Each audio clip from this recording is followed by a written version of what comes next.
Edouard Ouedraogo, directeur de publication de l'Observateur Palga et de l'Observateur Dimanche. Oui, je suis à la tête de ce journal depuis sa création le 28 mai 1973, puis qui, sous l'appellation simple, unique de l'Observateur. Et ensuite, il y a eu une année, et 7 années de traversée de désert, suite à un incendie criminel qui a ravagé notre imprimerie pendant la Révolution. Et nous contraignons bien sûr à suspendre nos publications que nous n'avons pu reprendre que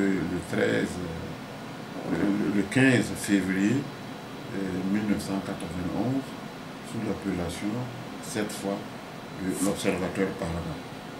Palga étant un adjectif, un qualificatif en anglais pour dire nouveau. Donc, si on veut, en bon français, reprendre le titre aujourd'hui, ce serait le Nouvel Observateur.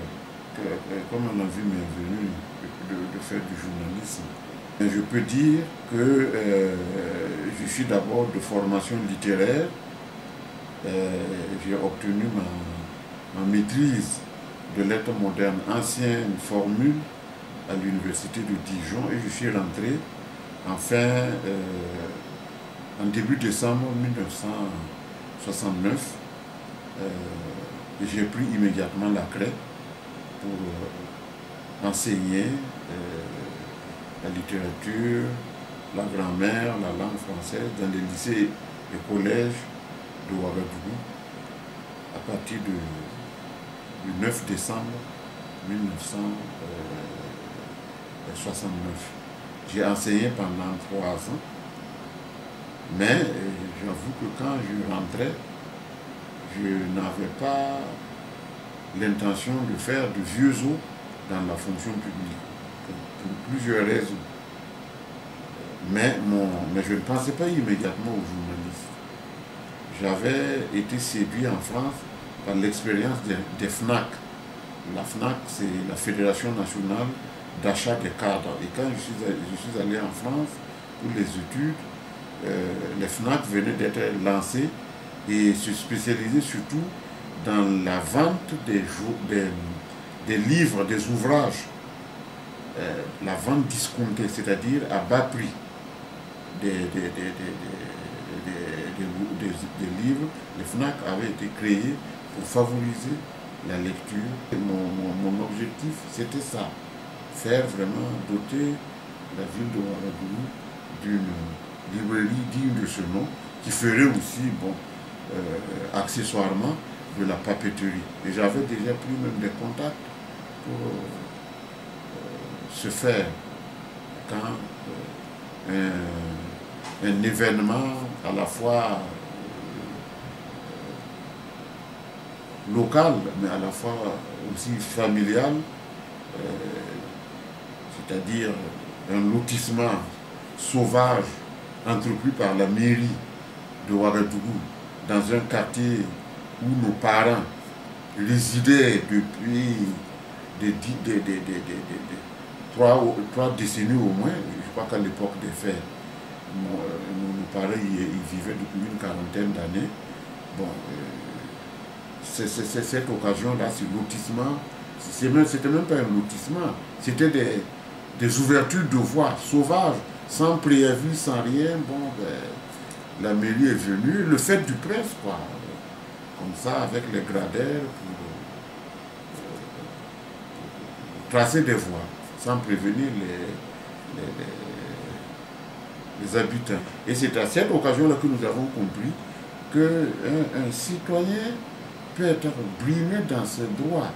Et on s'est rendu compte de l'utilité d'un organe permettant aux citoyens qui n'a pas autre chose que ça, de se défendre quand ses intérêts sont vraiment menacés. Parce qu'à l'époque, qu'est-ce qu'il y avait? Il y avait la radio, il y avait la télévision, il y avait le bécu. Bon, c'était ça essentiellement.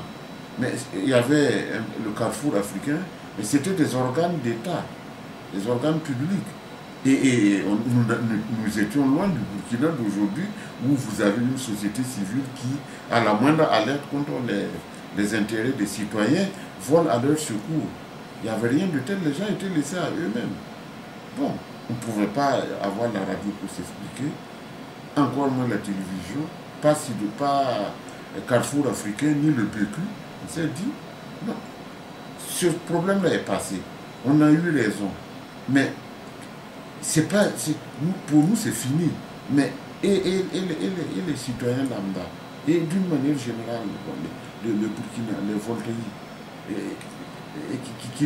qui sont sans défense, il faut qu'il y ait un organe dans lequel, quand leurs intérêts sont compromis, ils puissent saisir l'opinion publique et la prendre à témoin.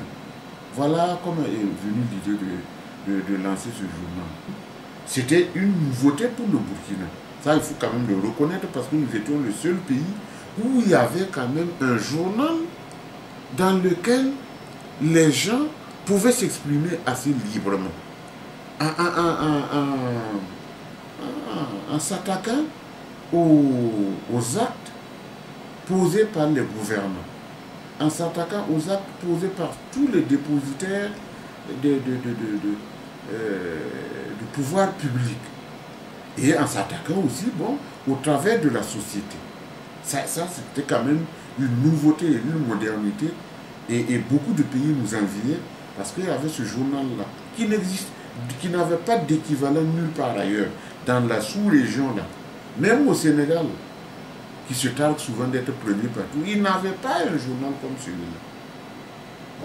Ce journal, il n'était pas, du point de vue technique, il avait des limites, mais dans son contenu, ben, c'était vraiment un espace un espace de liberté d'expression que tous les pays francophones nous jalousaient. Donc, quand même, c'était pas facile, mais en tout cas, le journal a joué son rôle et je pense quand même sa place est bien méritée dans l'évolution démocratique de notre pays.